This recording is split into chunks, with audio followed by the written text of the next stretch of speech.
आप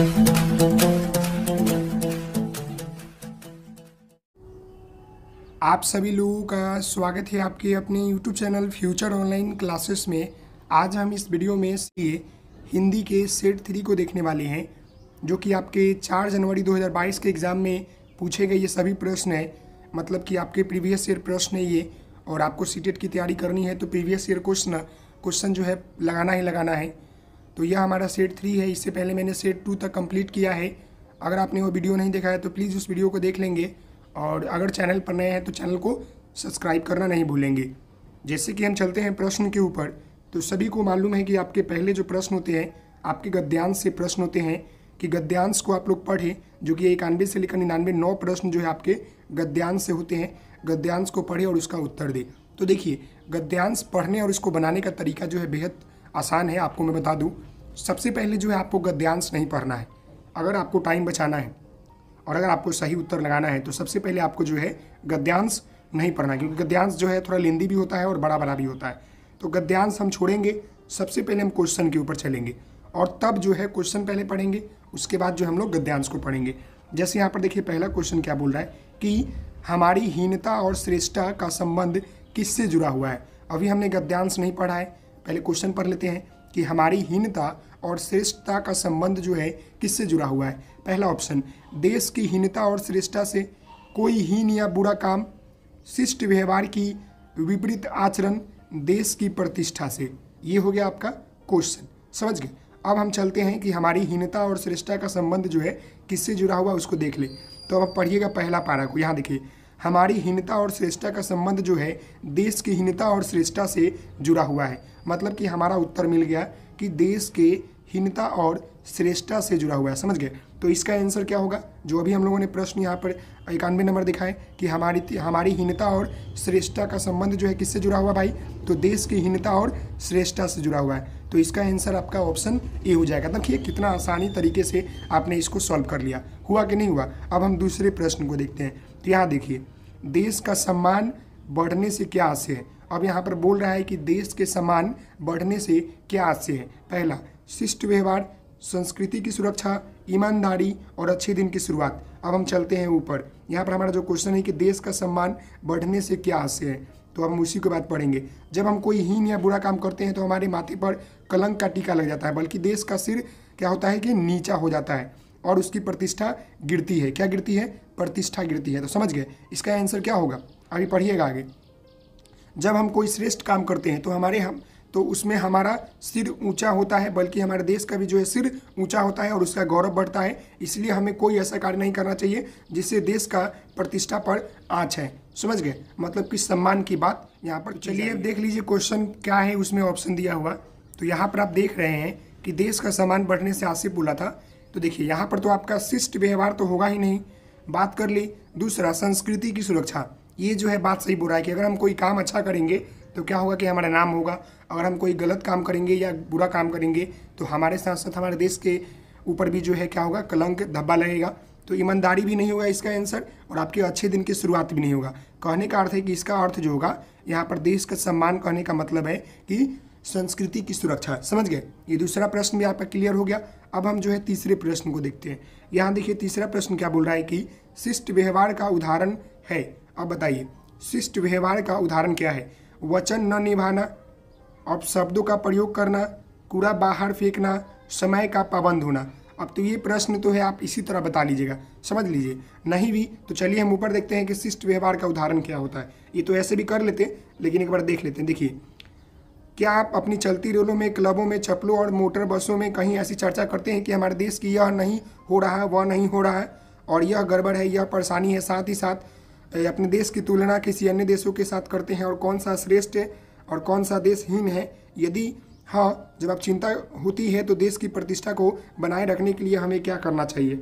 अब यहाँ देखिए, क्या आप अभी केला खाकर छिलका रास्ते पर फेंकेंगे, अपने घर का कूड़ा बाहर फेंकेंगे, अब शब्दों का प्रयोग करते हैं इधर उधर कि इधर लगाते हैं, अपने घर दफ्तर गली के गंदा रखते हैं, होटल धर्मशाला या दूसरे जगहों के स्थानों पर जिनों का कोनों में थूक फेंकते हैं या पीछ थूकते हैं, उत्सव मेला रेलों और खेलों में ठेलम ठेल करते हैं, नियंत्रित होने पर विकल्प से पहुंचते हैं, क्या होता है कि निमंत्रित होने पर विलंब से पहुंचते हैं या वचन देकर घर में आने वाले समय पर नहीं मिलते हैं। इसी तरह शिष्ट व्यवहार के विपरीत आचरण कहते हैं। मतलब कि सारी बात जो है यहाँ पर जिक्र किया गया है, यहाँ पर ये सब बोल दिया गया है कि थूक फेंकना या दफ्तर में गली में गंदा करना, होटल धर्मशाला दूसरे के स्थानों पर क्या करना कि पीच करना, उत्सव मेला में ठेलम ठेल करना, नियंत्रित होने में मिलो। मतलब कि इसका आंसर जो है यही बोल रहा है। अब तो ये इजी प्रश्न था, अपने अनुसार भी कर लेते, लेकिन पढ़ लिए हैं तो देख लीजिए। यहाँ बोल रहा है कि शिष्ट व्यवहार का उदाहरण है। अब शिष्ट व्यवहार कहने का मतलब है कि अच्छा उदाहरण कौन सा है बताइए। वचन न निभाना, ये व्यवहार अच्छा नहीं है। कूड़ा बाहर फेंकना, ये भी व्यवहार अच्छा नहीं है। अब शब्दों का प्रयोग करना, ये भी व्यवहार अच्छा नहीं, ऊपर सबने आपने देखा है। तो इसका आंसर क्या हो जाएगा? ऑप्शन आपका डी हो जाएगा कि समय का पाबंद होना, हम समय पर कोई कार्य करते हैं, ये जो है आपका क्या है कि शिष्ट व्यवहार है। समझ गए? तो इसका आंसर क्या हो जाएगा? ऑप्शन आपका डी हो जाएगा। अगला प्रश्न यहाँ देखिए, यहाँ पर अगला प्रश्न आपका बोल रहा है क्या कि गद्यांश के अनुसार असल गड़बड़ क्या है बताइए। असल गड़बड़ क्या है? पहला ऑप्शन कमियों को उजागर करना, शिष्ट आचरण करना, दूसरों देश की जानकारी रखना, केवल निंदा करना, सही व्यवहार ना करना। समझ गए? तो हम चलते हैं, देखते हैं कहाँ पर है ये। इसका तो ऐसे ही मालूम चल जाएगा, हमें देखना है कि असल गड़बड़ क्या है। तो आइए हम पढ़ते हैं फिर। देखिए यहाँ पर असल गड़बड़ ढूंढने की कृपा करेंगे। देखिए यदि हम उत्तर हाँ है तो केवल आपके देश के सम्मान भयानक आघात लगा रहा है और राष्ट्रीय संस्कृति को गहरी चोट पहुंचा रही है। यदि आपका उत्तर नहीं है तो अपने देश का सम्मान बढ़ेगा और संस्कृति की सुरक्षा रहेगी। देखिए यहाँ पर जिक्र आप सभी भी पढ़ सकते थे, नहीं तो आप आंसर आपको मिल जाता। समझ गए? यहाँ पर आपको देखिए सब मिल रहा है ऑप्शन, आपको कीवर्ड पकड़ना है। यहाँ पर जो हमें पूछा है वही हम कीवर्ड पकड़ेंगे।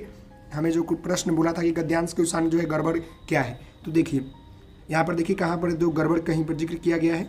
अब देखिएगा ध्यानपूर्वक देखिए, आपको कहीं ना कहीं मिलेगा ये। यहाँ पर देख रहे हैं कि क्या आपकी रेलों में, क्लबों, चौपटों और मोटरों बसों में ऐसी चर्चा होती है कि हमारे देश में यही क्या नहीं हो रहा है, वो हो रहा है यह गड़बड़। देखिए गड़बड़ की बात यहाँ पर आपको मिल गया ना, तो गड़बड़ क्या है इसके बारे में आपको बताना है। तो आप बताइए क्या है? गड़बड़ मिल गया तो यहाँ देखिए हम परेशानी है, साथ ही साथ कि अपने देश की तुलना किसी अन्य देशों के साथ तुलना में श्रेष्ठ और देश के हीन। जब हम यह चिंता होती है तो प्रतिष्ठा बनाए रखने के लिए हमें करना चाहिए। तो यहाँ पर जो है हमारे देश में यह नहीं है वह नहीं है, मतलब कि यहाँ क्या बोल रहा है? यहाँ पर अपने देश की क्या बोल रहा है? निंदा कर रहा है ना, बुराई कर रहा है ना यहाँ पर। तो यहाँ देखिए इसका आंसर क्या होगा? गद्यांश के अनुसार असली गड़बड़ क्या है? कमियों को उजागर करना। यहाँ क्या बोल रहा है? कमियों का उजागर नहीं कर रहा है, ये भी नहीं है। शिष्ट आचरण तो होगा ही नहीं। दूसरे देशों की जानकारी रखना, ये भी नहीं होगा। गद्यांश के अनुसार असली गड़बड़ जो है यह है कि केवल निंदा करना, सही व्यवहार ना करना। समझ गए? केवल हम लोग निंदा करते हैं कि ये नहीं है वो नहीं है, लेकिन हम लोग अपनी तरफ से गलतियां करते हैं। तो इसका आंसर क्या हो जाएगा आपका? ऑप्शन आपका 4 नंबर हो जाएगा। समझ गए? 4 नंबर, केवल निंदा करना, सही व्यवहार ना करना। तो गद्यांश ये समझ में आया। अगला देखिए यहाँ पर, लेखक की दृष्टि में सर्वाधिक महत्वपूर्ण है। देश की श्रेष्ठता एवं प्रतिष्ठा, अपने देश की दूसरे देश से तुलना, शिष्ट व्यवहार की अनदेखी करना, राष्ट्रीय संस्कृति की अपेक्षा करना। तो ये प्रश्न तो उतना पढ़ लिए तो अब तो इतना मालूम चल ही गया होगा कि इसका आंसर क्या होगा। इजी प्रश्न है, आप सभी लोग कर लेंगे कि इस गद्यांश में जो है देश की श्रेष्ठता एवं प्रतिष्ठा का बात बोला है। तो लेखक की दृष्टि से सर्वाधिक यही महत्वपूर्ण होगा कि देश की श्रेष्ठता एवं प्रतिष्ठा जो है बनाए रखे। तो इसका आंसर क्या हो जाएगा? ऑप्शन आपका ये हो जाएगा। बाकी दूसरे तुलना नहीं करना है, ना शिष्ट व्यवहार को अनदेखी करना है, ना ही राष्ट्रीय संस्कृति की अपेक्षा करना है। तो ये तो गलत हो जाएगा। इसका आंसर आपका ए नंबर हो जाएगा। ये तो उधर पढ़ा आपने तो समझ ही गया। अब हम आगे बढ़ते हैं। तो यहाँ पर देखिए अब ये जो है आपका प्रश्न यहाँ पर बोल रहा है 96 नंबर की, श्रेष्ठता से तात्पर्य क्या है? श्रेष्ठता का मतलब क्या होता है? श्रेष्ठता मतलब कि सर्वोच्च या उच्च, मतलब एक शुद्धता, उत्कृष्टता, स्वीकृति और सम्मान। बताइए क्या होगा श्रेष्ठता का मतलब? तो आप सभी लोगों को मालूम है कि यहाँ जो है देश की प्रतिष्ठा की बात की जा रही है। देश का मतलब निंदा नहीं करना है, आपको जो है देश की श्रेष्ठता और प्रतिष्ठा के ऊपर बात करना है। तो यहाँ पर जो है श्रेष्ठता का तात्पर्य जो है यहाँ पर उत्कृष्टता से है। समझ गए? तो इसका आंसर क्या हो जाएगा? ऑप्शन आपका बी हो जाएगा। शुद्धता से नहीं है, ना ही स्वीकृति से है, ना ही सम्मान से है। देश का जो है उत्कृष्टता से है। अगला यहाँ देखिए आपका यहाँ पर है कि इधर की उधर लगाने का अर्थ क्या है? बताइए। इधर का उधर लगाने मतलब कि देश के प्रति इधर से उधर बात करना, उसका बात करना, मतलब बातें बनाना, हेरा फेरी करना, चुगली करना, आदान प्रदान करना। तो इधर की उधर लगाने का जो यहाँ पर अर्थ है वह यह है कि चुगली करना। नहीं होता है कि इधर की बात उधर बोल दिए, इधर की बात उधर बोल दी। तो यहाँ पर आंसर हो जाएगा आपका ऑप्शन सी। बातें बनाना ये नहीं होगा, ना ही हेरा फेरी करना होगा। इधर से उधर करना होता है, लगाने नहीं होता है। आदान प्रदान भी नहीं होगा। इसका आंसर चुगली करना होगा। समझ गए? यहाँ पर चुगली ना हो रहा है कि वो देश अच्छा है, हमारे देश में ये चीज़ कमी है, ये है। तो यहाँ पर चुगली हो रहा है गद्यांश में, आपने पढ़ा भी है ऊपर। यहाँ देखिए प्रत्यय की दृष्टि में, देखिए प्रत्यय की दृष्टि से भिन्न शब्द की पहचान अंकित कीजिए। अब यहाँ पर देखिए मधुरता, प्रभुता, हीनता, राष्ट्रीय, तो यहाँ पर देखिए आपको क्या बोलना है कि आपको भिन्न शब्द का मतलब इधर आपको चयन करना है। तो मधुर, प्रभु, हीन और बताइए यहाँ पर क्या होगा। तो देखिए अगर हम बात कर ले तो यहाँ पर ध्यान से देखिएगा, ये तीनों शब्द में देखिए ता लगा हुआ है ना, यहाँ पर ता जो है क्या लगा है, प्रत्यय लगा हुआ है। प्रत्यय की बात कर रहा है तो तीनों में ता लगा हुआ है और यहाँ पर य लगा हुआ है, तो ये तो नहीं होगा, तो इसका मतलब कि यही इसका आंसर हो जाएगा। समझ गए, बाकी ये तीनों तो सेम लग रहा है ना, ता। समझ गए। अब 99 नंबर प्रश्न यहाँ देखिए कि संस्कृति का संधि विच्छेद क्या होगा। तो ये आपका संधि विच्छेद है और काफ़ी महत्वपूर्ण प्रश्न है। संधि विच्छेद से आपको एक प्रश्न मिलते हैं। तो देखिए जो आपका संस्कृति है उसका जो संधि विच्छेद होगा वो आपका जो हो जाएगा समः प्लस कृति। समझ गए, समः प्लस प्लस नहीं होगा, संस्कृत ये भी नहीं होगा, ऑप्शन आपका बी नंबर हो जाएगा, समः प्लस कृति। समझ गए, इसका आंसर ऑप्शन बी हो जाएगा। तो ये प्रश्न आपको क्लियर हुआ। अब हम चलते हैं पद्यांश के ऊपर। गद्यांश तो हो गया, पद्यांश के ऊपर भी चलेंगे। यहाँ पर आपके 5 प्रश्न पूछे जाते हैं। तो सबसे पहले हम क्वेश्चन के ऊपर चल लेते हैं, उसके बाद हम लगाएंगे। तो यहाँ देखिए पहला प्रश्न क्या बोल रहा है इसमें कि पद्यांश के अनुसार पत्थर पानी बन सकता है, पत्थर पानी बन सकता है प्रेम द्वारा, धर्म द्वारा, परिश्रम द्वारा, नीति द्वारा। अब चलिए हम पढ़ते हैं। तो पहला ही लाइन पढ़ेंगे। सबसे पहले देखिए, विग्रह को गले लगाते हैं, कांटों में राह बनाते हैं। हाँ कौन विग्रह ऐसा जग में, टिक सके आदमी के मग में। खम ठोक ठेलता है जब नर, पर्वत के जाते पार उखड़। मानो जब जोर लगाता पत्थर पानी बन जाता। मतलब यहाँ पर जो है मानो जब जोर लगाता पत्थर पानी बन जाता। तो यहाँ पर किस चीज़ की बात की जा रही है जो आपका पद्यांश है। तो यहाँ पर जो है परिश्रम, जोर, देखिए यहाँ पर जो है क्या बोल रहा है, पत्थर। यहाँ पर देखिए ध्यानपूर्वक समझने का प्रयास कीजिएगा, थोड़ा इसमें टेढ़ा बेढ़ा रहता है। देखिए यहाँ बोल रहा है ना, मानो जब जोर लगाता पत्थर पानी बन जाता। तो कहने का मतलब यहाँ पर आपका क्या है, मानो जब जोर लगाने का अर्थ है कि परिश्रम, मेहनत करता है। समझ गए, मेहनत, मेहनत यहाँ पर मेहनत। समझ गए, तो मेहनत करने का अर्थ यहाँ पर आपका हो जाएगा परिश्रम। तो इसका आंसर क्या हो जाएगा, ऑप्शन आपका सी हो जाएगा। देखिए पद्यांश के अनुसार पत्थर पानी कब बन जाता है। आपको मालूम है कि धरना से जब पानी निकलता है, पत्थर से टकराते आता है तो जोर लगाते आता है तो पानी बन जाता है। धर्म द्वारा तो होगा ही नहीं, नीति द्वारा भी नहीं होगा, ना प्रेम द्वारा होगा। इसका आंसर परिश्रम द्वारा हो जाएगा। दूसरा प्रश्न यहाँ देख ले। तो देखिए दूसरा प्रश्न आपका बोल रहा है कि कवि के अनुसार मनुष्यों में गुण किस प्रकार छिपे रहते हैं।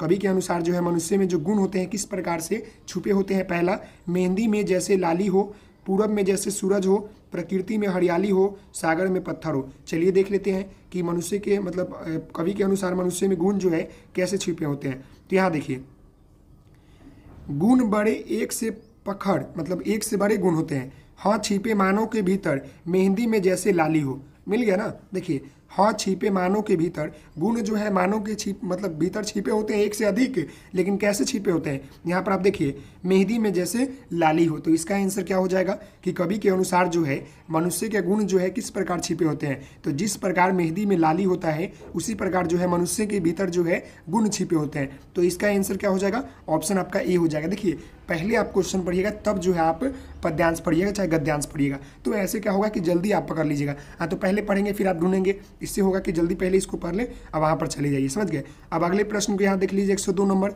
विग्रह को गले लगाते हैं, कांटों में राह बनाते हैं, पंक्ति का भाव बताइए। तो अब तो ये पढ़े हैं, विग्रह में गले लगाते हैं। विग्रह कहने का मतलब है कि आप जो है बाधाओं में जो है गले लगाते हैं और कांटों में राह बनाते हैं। बाधाओं से मतलब धैर्य बनाकर कांटों में राह बनाते हैं। तो कैसे, यहाँ पर आपने देखा है, पहले हम चलते हैं उसी के ऊपर। देखिए यहाँ पर क्या बोला है कि यहाँ पर विग्रह को गले लगाते हैं, कांटों में राह बनाते हैं। हाँ कौन विग्रह ऐसा जग में, टिक सके आदमी के मग में।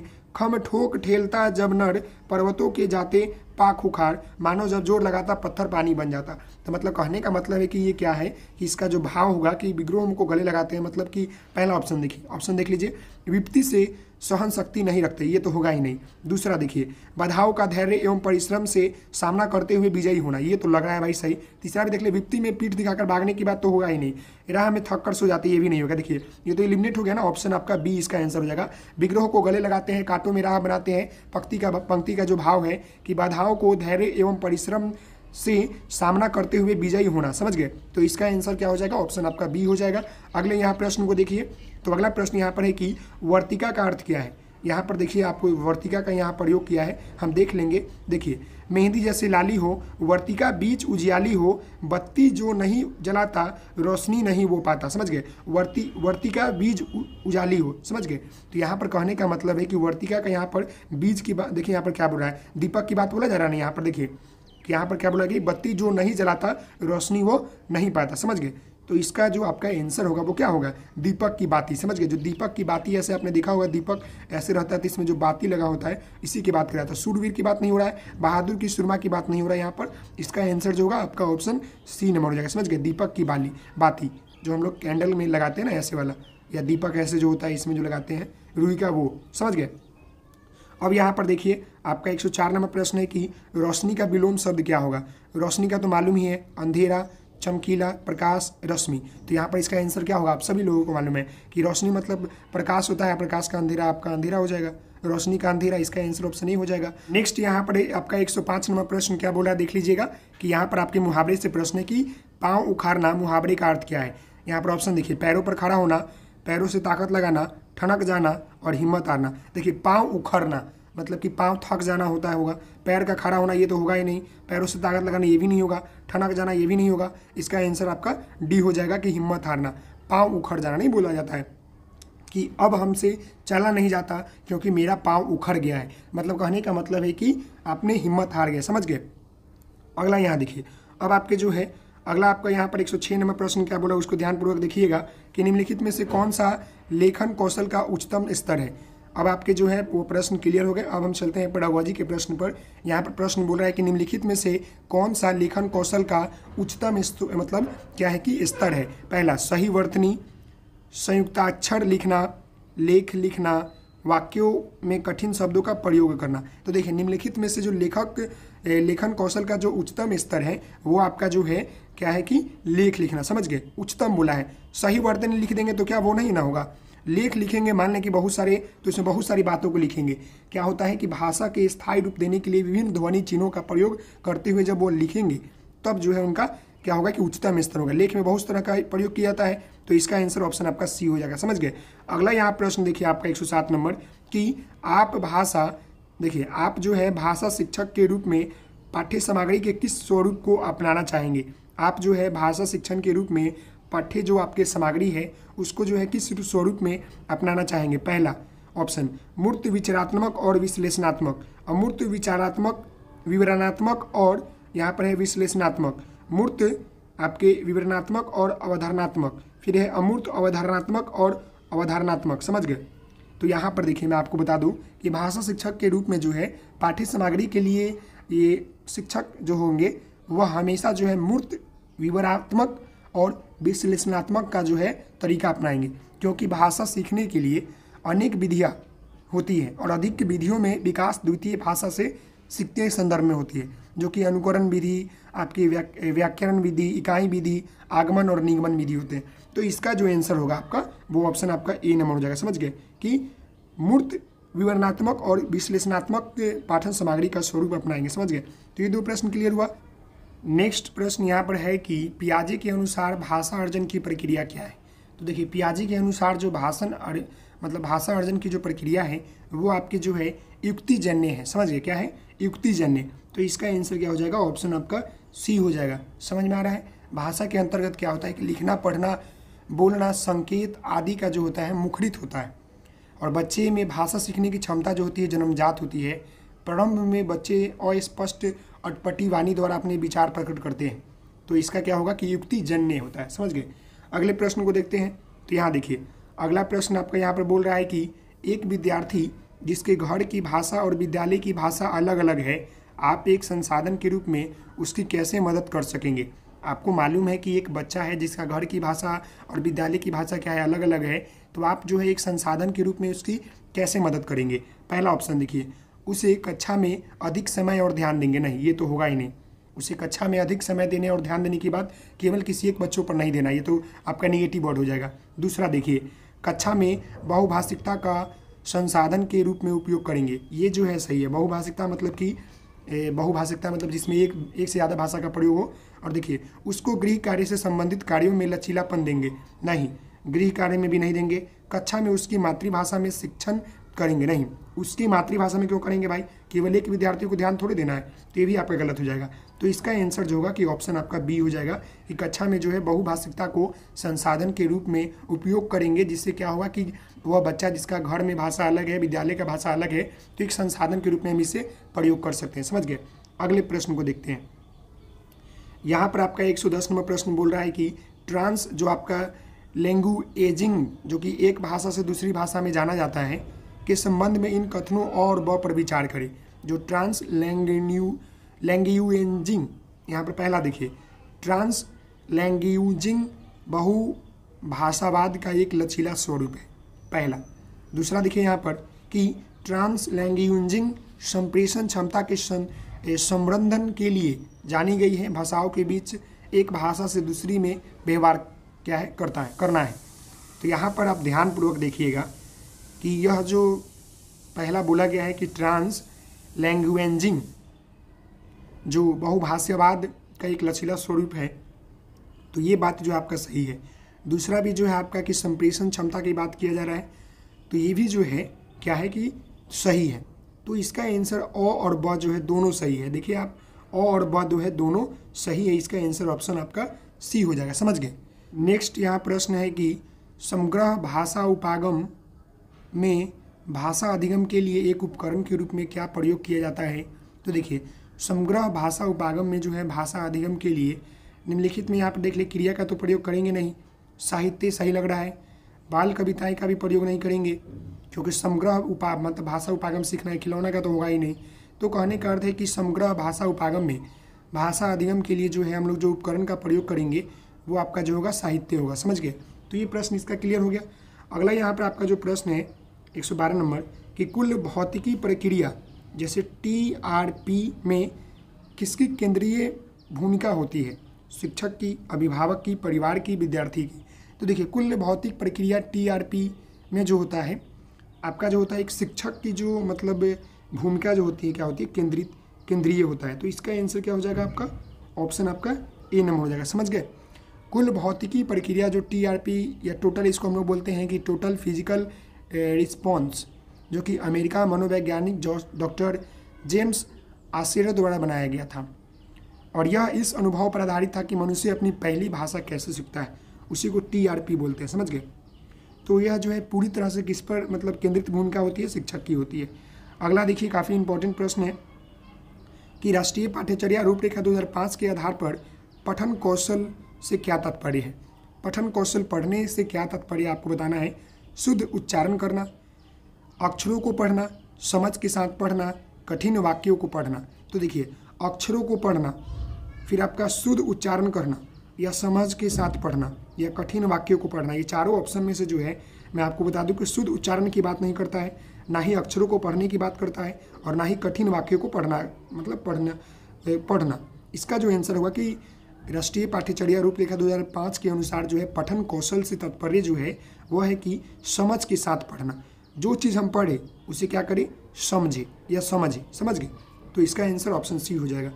अगला प्रश्न आपके यहाँ पर है कि भाषा की पाठ्य पुस्तक का शैक्षिक पक्ष क्या होता है।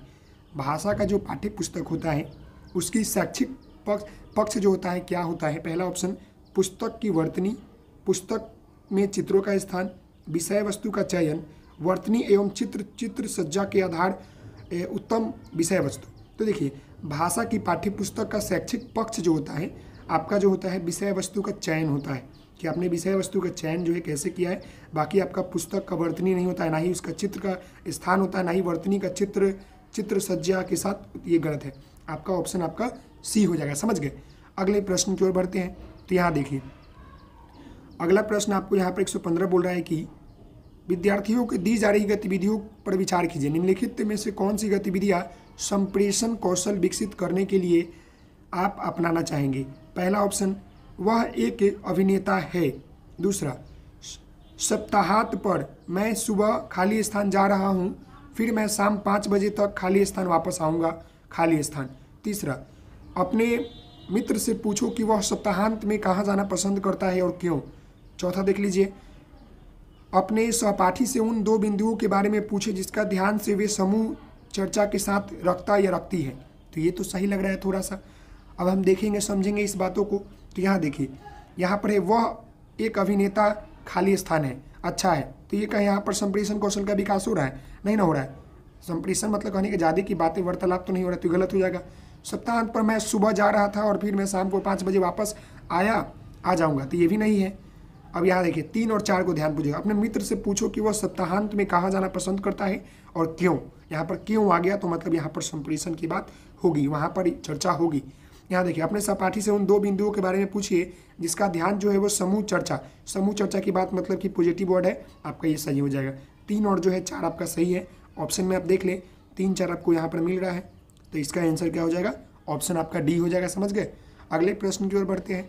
तो यहाँ देखिए, अगला प्रश्न यहाँ पर है कि स्टीफन क्रेशन के अनुसार कौन सी अचेतन प्रक्रिया है? जो आपके स्टीफन क्रेशन के अनुसार जो है निम्नलिखित में से कौन सा जो है एक आपका अचेतन प्रक्रिया है? सीखना, अर्जन, सुनना, संप्रेषण। तो देखिए, जो आपका अर्जन जो है ना, इनके अनुसार स्टीफन क्रेशन के अनुसार एक अचेतन प्रक्रिया है। समझ गए? अगला प्रश्न देखिए, अगला प्रश्न है कि वाइगोत्स्की के अनुसार जो बच्चे खाली स्थान का व्यापक उपयोग करते हैं वे अन्य बच्चों की तुलना में जटिल कार्यों को अधिक प्रभावशाली से सीखते हैं। आंतरिक भाषा, व्यक्तिगत भाषा, निजी भाषा, मौन भाषा। तो बताइए, देखिए वाइगोत्स्की के अनुसार जब बच्चे जो है निजी भाषा, निजी मतलब खुद का भाषा, इन्होंने जो है संज्ञानात्मक विकास के सिद्धांत को जो है सामाजिक सांस्कृतिक सिद्धांत का है। समझ गए? और संज्ञानात्मक विकास का प्रतिपादन तो है जिन पियाजे ने किया है, तो इन्होंने भी जो है उसी को सामाजिक सांस्कृतिक सिद्धांत का है। समझ गए? तो इनके द्वारा जो है कोई भी बच्चा जो है निजी भाषा की अवधारणा को वह प्रकार होता है जो कि बिना किसी सहचारी क्रिया के स्वरूप से जो है क्या होता है, स्वयं के लिए निर्देशित करता है। तो कहने का अर्थ है कि वाइगोत्स्की के अनुसार जो बच्चा निजी भाषा का उपयोग करता है वो अन्य बच्चा की तुलना में जटिल कार्यों को अधिक प्रभावी ढंग से सीखते हैं। समझ गए? तो इसका आंसर आपका ऑप्शन सी हो जाएगा। अगला प्रश्न यहाँ पर है कि पियाजे के अनुसार भाषा को खाली स्थान से खाली स्थान होता है। निजी से व्यक्तिगत, निजी से सामाजिकृत, आत्म केंद्रित से सामाजिकृत, सामाजिक से आत्म केंद्रित। बताइए। तो देखिए, पियाजे के अनुसार जो है विकास जो होता है भाषा का वो जो होता है आपका आत्म केंद्रित से सामाजिक होता है। समझ गए? तो इसका आंसर क्या हो जाएगा? ऑप्शन आपका सी हो जाएगा।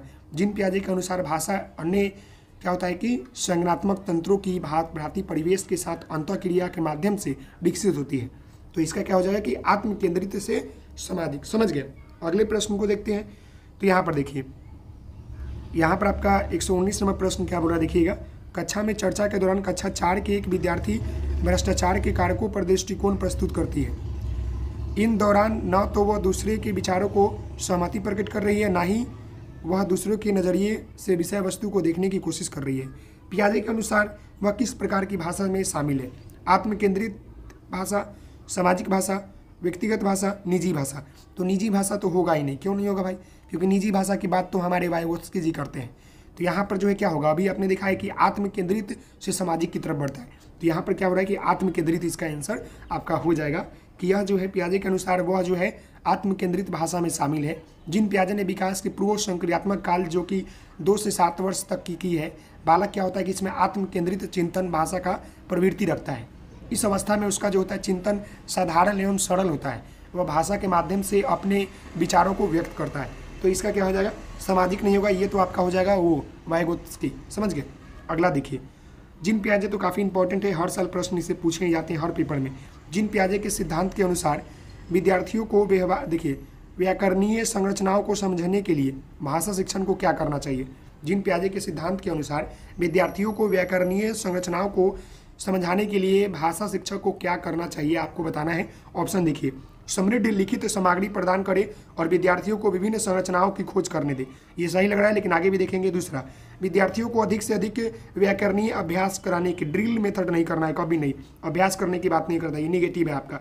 विद्यार्थियों को पुस्तक में संरचनाओं को याद करना भी आपका निगेटिव वर्ड है। विद्यार्थियों को विभिन्न संरचनाओं को कोई एक प्रदंत कार्य प्रदंत कार्य की भी बात नहीं करता, ये भी आपका क्या है, ये सब निगेटिव वर्ड है। तो इसका आंसर जो होगा आपका ऑप्शन ए हो जाएगा कि जिन पियाजे के सिद्धांत के अनुसार विद्यार्थियों को व्याकरणीय संरचनाओं को समझने के लिए या समझाने के लिए भाषा शिक्षक को जो है समृद्ध लिखित सामग्री प्रदान करे और विद्यार्थियों को विभिन्न संरचनाओं की खोज करने दे। तो इसका आंसर ऑप्शन ए हो जाएगा। तो आशा करता हूं कि आपको ये वीडियो पसंद आया होगा।